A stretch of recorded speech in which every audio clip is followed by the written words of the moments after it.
Alright, I want to make this video telling the steps basically required to do a basic service without any video, without any projector, just sound for the pastor and the choir and piano and such. So we need to start with turning on the sound system. The sound system is turned on with two switches. One of them is right here. It says on, and it says next to it, turn this on first, and that is very important.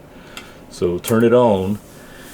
You can wait, it'll cycle through all the devices, or you can go ahead and press on 2 more times or 3 more times, and it'll turn everything on down here. This turns on all the equalizers, all the little secondary power amps, but does not turn on the main amp down below. There's a switch down here. It's a rocker switch that turns it on, and that's right here. Turn it on now and let it come up.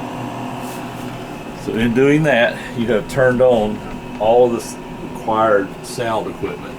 That has turned on everything up here. It has turned on power to the DVD player and to the recorders, although these are never used, and this one is seldom used and is not needed for most services. But it does turn power on to them.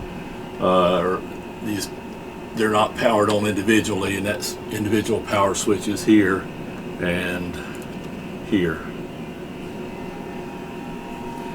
It turns on the mixer.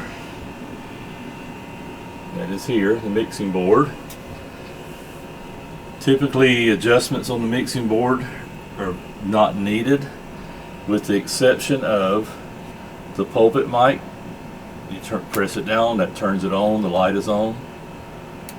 And what would be Sheila's light or the pastor's light, turn that on, the microphone, you turn that on there. The adjustments here usually are not needed to be adjusted. They're pretty good where they are. Okay. It's best if the pulpit mic is not on when the pastor is using the lavalier and standing in front of it. The two mics together make a cloudy sound. So somebody needs to turn that on and off during the service as needed. The floor mics, let's see, let's go here first. The room mic. This room mic is basically just a microphone that picks up ambient sound, people talking, the sound of people singing in hymns, and that microphone is actually this little white thing right here is the microphone for that. Next thing over is the 2 floor mics. These are the mics that are up on stage here and here. They pick up that whole stage area and normally don't need to be adjusted unless there's some special sound stuff, but on normal service those don't need to be adjusted. They're just fine, just leave them on.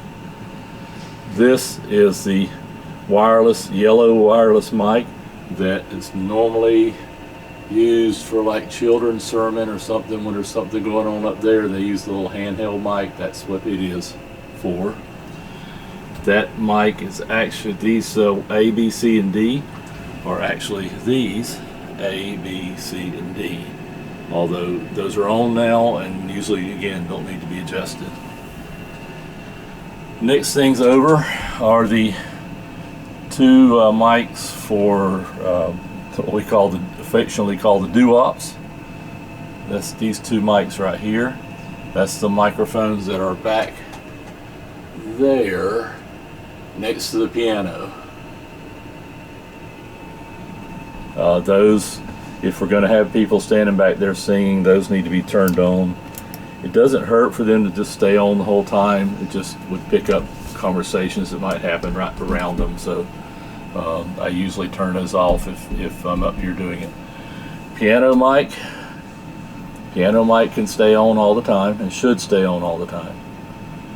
The choir mics here ideally could be just left on and turned up all the time, turned up to 0 all the time. The other thing to look at here is these. This is the main.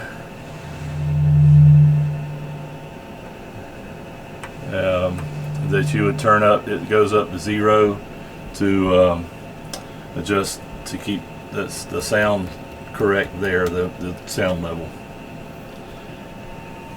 That is a basic introduction of what needs to be done to get the service going.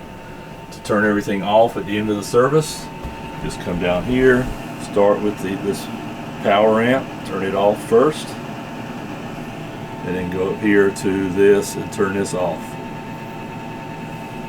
That concludes this video.